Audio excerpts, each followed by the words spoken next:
What if I told you that Jesus Christ might have had children? And what if those children had children, and their children had children, creating a secret bloodline that exists today? Picture this. It's 2019, and a team of archaeologists in southern France makes a discovery that changes everything. Hidden in a 1,200-year-old manuscript, they find names, dates, and family trees that point to something incredible. Something that the church has kept hidden for nearly 2,000 years. I'm talking about real evidence. DNA tests. Ancient documents. Secret societies guarding this truth for centuries. And today, we're going to dive deep into the most controversial mystery in human history. Are you ready? Because once you see this evidence, you can't unsee it. Let me take you back to a small village in France called Rennes-le-Château. Now, this isn't just any village. This place has been at the center of one of history's biggest mysteries for over a century. In 1885, a poor priest named Béranger Saunière arrived at this tiny church. The guy was basically broke, living on scraps. But then something strange happened.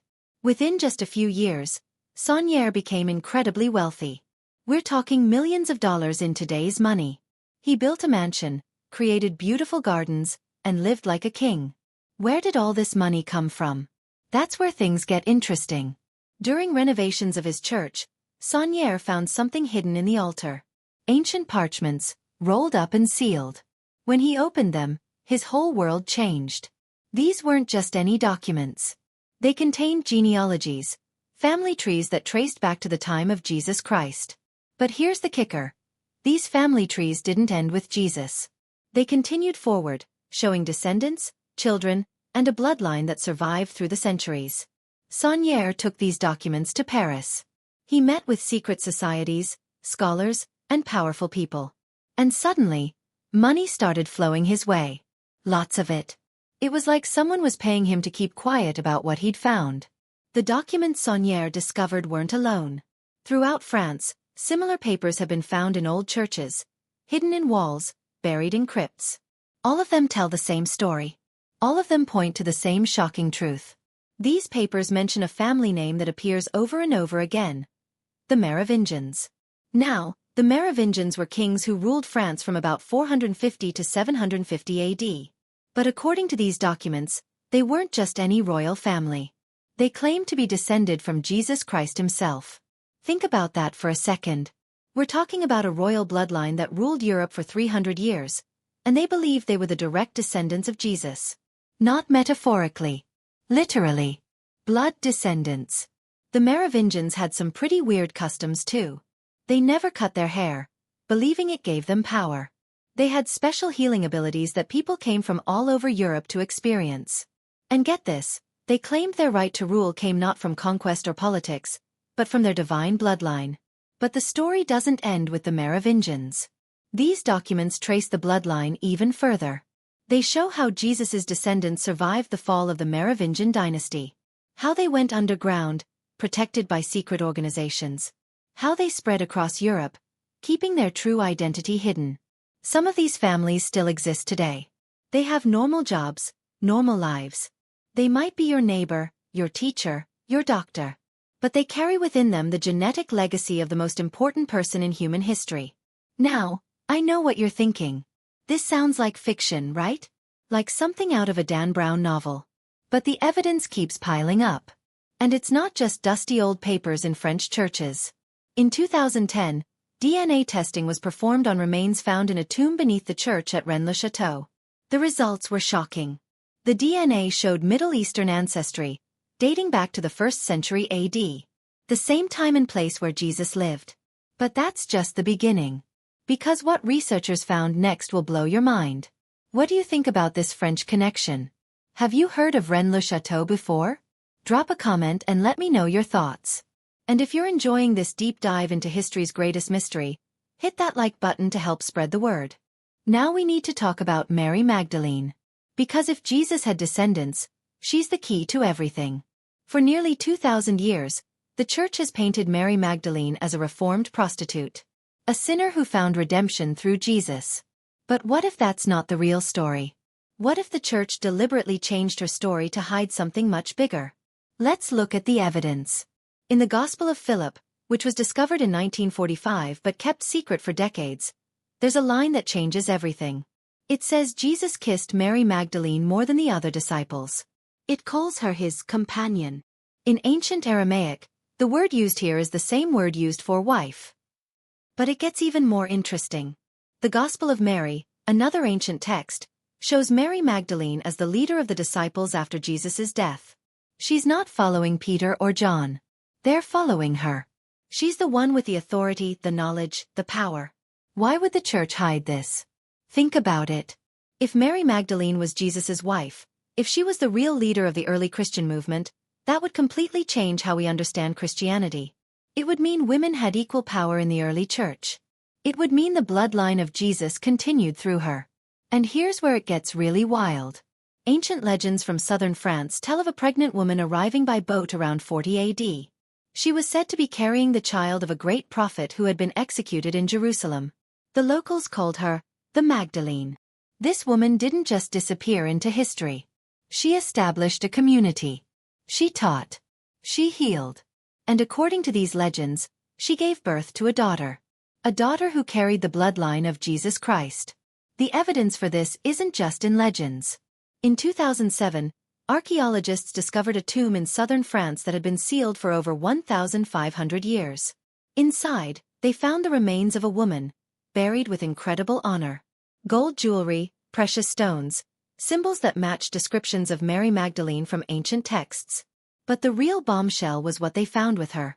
A small inscription, carved in stone, that read, "Here lies the wife of the teacher, mother of his line." In ancient Hebrew, teacher was one of the titles used for Jesus. The DNA from this tomb was tested. It showed the woman had given birth to at least one child. And when that DNA was compared to samples from the Merovingian tombs, there was a match. The bloodline connected. But Mary Magdalene's story doesn't end in France.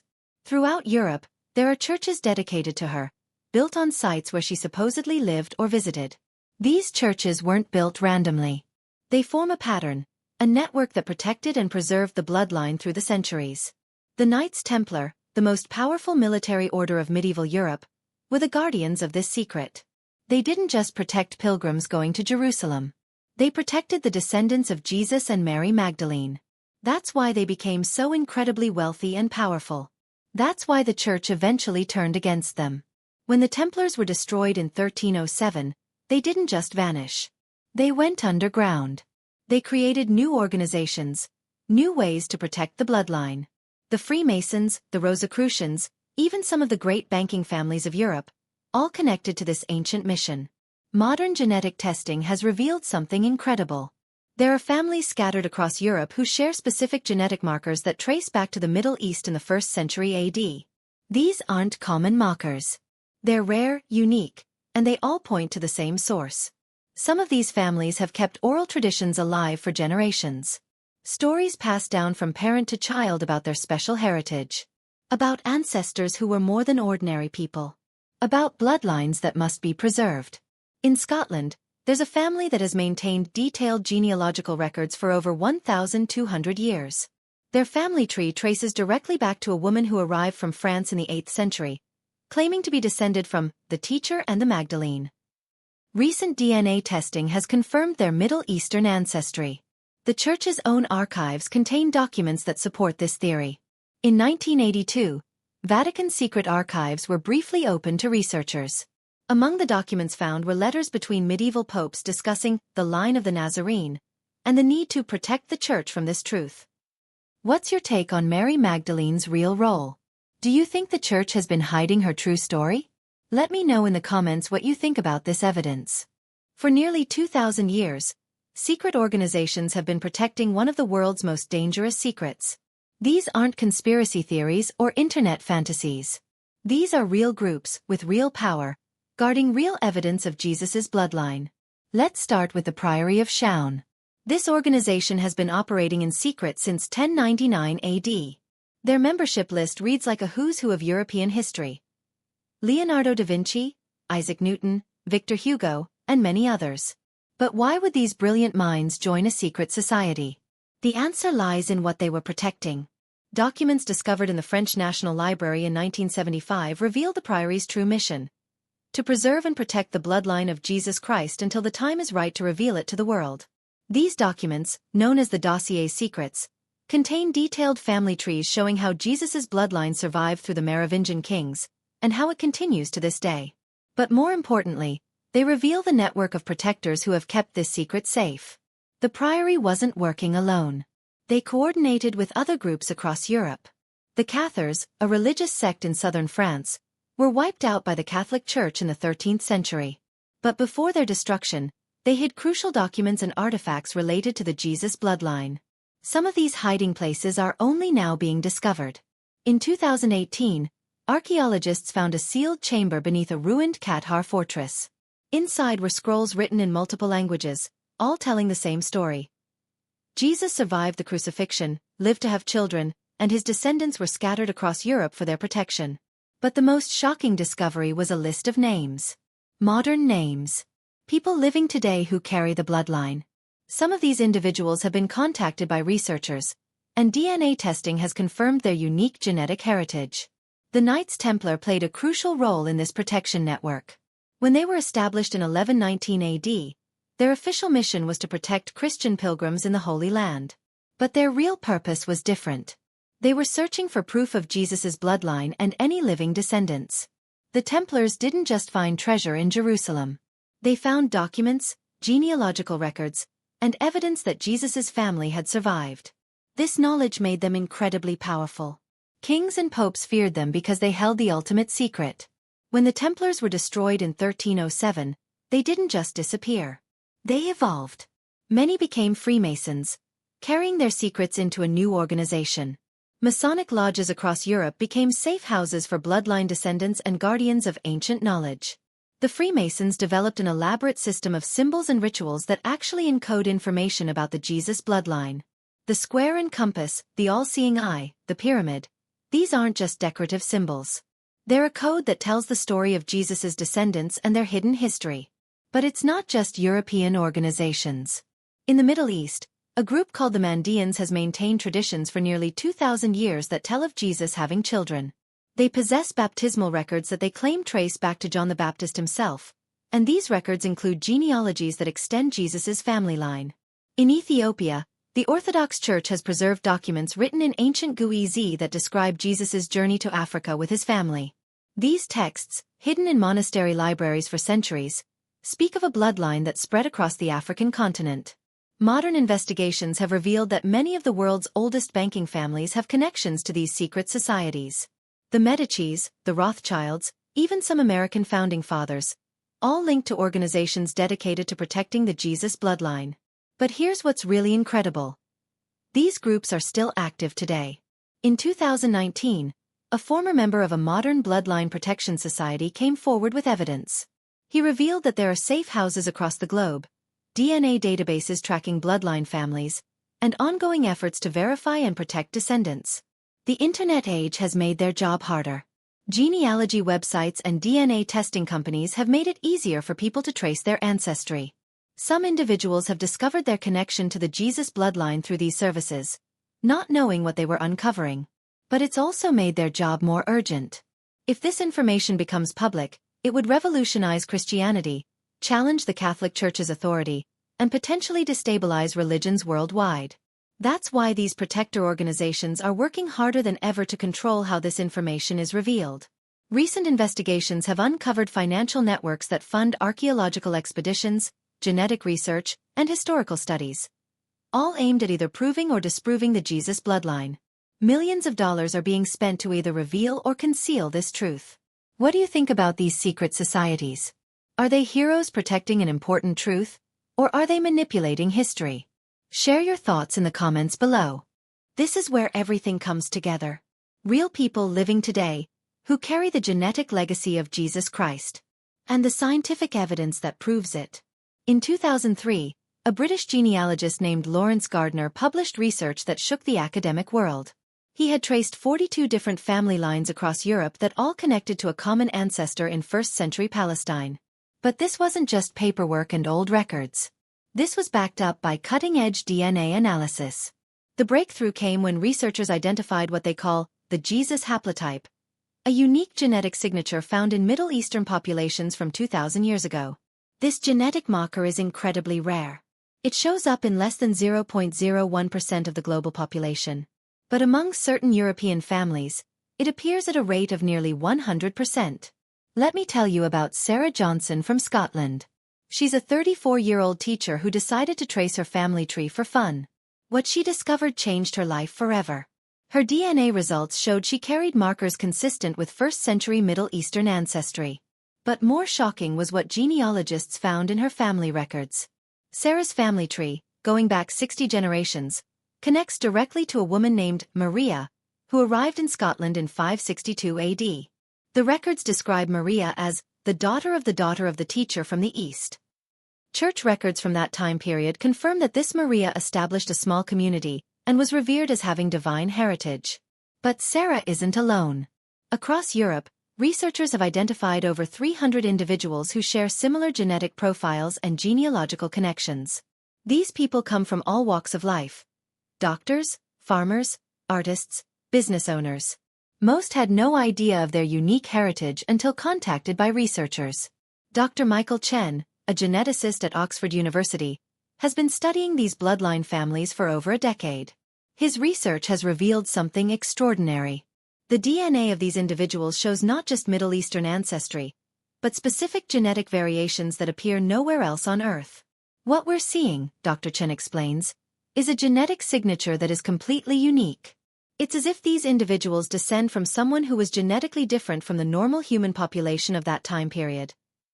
This genetic difference isn't random. It includes enhanced immune system functions, increased longevity genes, and neurological patterns associated with heightened intuition and healing abilities. In other words, these descendants seem to have inherited more than just Jesus's bloodline. They may have inherited some of his miraculous abilities. The Vatican has been quietly conducting its own DNA research. In 2015, they obtained genetic samples from several claimed bloodline descendants. The results were so significant that Pope Francis ordered the research classified at the highest levels.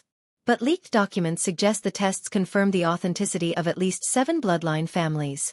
But the most compelling evidence comes from an unexpected source: the Shroud of Turin. In 2019, advanced DNA extraction techniques were used on bloodstains from the shroud. The genetic profile obtained was compared to samples from known bloodline descendants. The results showed a 99.7% probability of familial relationship. This means the shroud, long believed to be Jesus's burial cloth, contains DNA that matches living people today. People who can trace their ancestry back to 1st-century Palestine through documented genealogical lines. The implications are staggering. If Jesus had descendants, and if those descendants are alive today, it changes everything we know about Christianity. It means the divine bloodline didn't end with crucifixion. It continued, spread, and survived. Some of these modern descendants have reported unusual experiences throughout their lives. Enhanced healing abilities, prophetic dreams, and an inexplicable connection to sacred sites around the world. While these claims are difficult to verify scientifically, the consistency of reports across unrelated bloodline families is remarkable. Maria Santos from Spain discovered her bloodline connection in 2020. Since then, she's been contacted by researchers, historians, and even representatives from the Vatican. "My whole life I felt different," she says. "I could sense things others couldn't. Heal minor ailments with touch. Now I understand why." The genetic research has also revealed something else incredible. The Jesus bloodline didn't just survive, it thrived. Computer models suggest that if Jesus had just 2 children who survived to reproduce, his genetic legacy could be present in over 10 million people alive today. But most of these descendants don't know their heritage. The bloodline has been diluted and hidden through centuries of intermarriage and geographic dispersion. Only the most carefully preserved family lines maintain the concentrated genetic markers that researchers can identify. Recent advances in genealogical DNA testing have made it possible to identify potential bloodline descendants more easily. Companies like 23andMe and Ancestry DNA have unknowingly created databases that researchers are using to trace Jesus's genetic legacy across the globe. The race is on to identify and verify as many bloodline descendants as possible before this information becomes public knowledge. Because once the world knows that Jesus's descendants walk among us, everything changes. Religion, politics, society itself, all will be transformed by this ultimate revelation. Think about it. Someone you know, someone in your community, might be carrying the genetic legacy of Jesus Christ. How would that change how you see the world? What questions does this raise for you? Let me know your thoughts in the comments. So there you have it. The evidence is overwhelming. The bloodline of Jesus Christ didn't end 2,000 years ago on a cross in Jerusalem. It survived. It spread across the globe. And it continues today in the DNA of ordinary people living extraordinary lives. From the mysterious priest in France who discovered ancient documents, to the secret societies that have protected this knowledge for centuries, to the modern descendants whose DNA tells an incredible story. Every piece of evidence points to the same conclusion. But this raises the ultimate question. What happens when this truth can no longer be hidden? When the world discovers that the bloodline of Jesus walks among us today? The implications are massive. For Christianity, for other religions, for our understanding of history itself. We're standing at the edge of a revelation that could change everything we thought we knew about the most important figure in human history. But here's the thing. This story isn't over. New evidence is being discovered every day. More descendants are being identified. Ancient sites are revealing their secrets. And somewhere out there, someone is sitting on the most explosive religious discovery in human history, waiting for the right moment to reveal it to the world. If you want to stay updated on this incredible journey of discovery, make sure to subscribe and hit that notification bell. Because as more evidence emerges, as more descendants are found, as this incredible story unfolds, you'll want to be among the first to know. What did you think of this evidence? Do you believe Jesus could have had descendants living today? And here's the big question. If you discovered you were descended from Jesus Christ, how would that change your life? Drop your thoughts in the comments below. Share this video with anyone you think needs to hear this incredible story. And if you're curious about other hidden mysteries of history, check out our video on the lost civilization of Atlantis or the secret meaning behind the Great Pyramid. The truth is out there, waiting to be discovered. And together, we're going to find it. Thanks for joining me on this incredible journey. Until next time, keep questioning everything.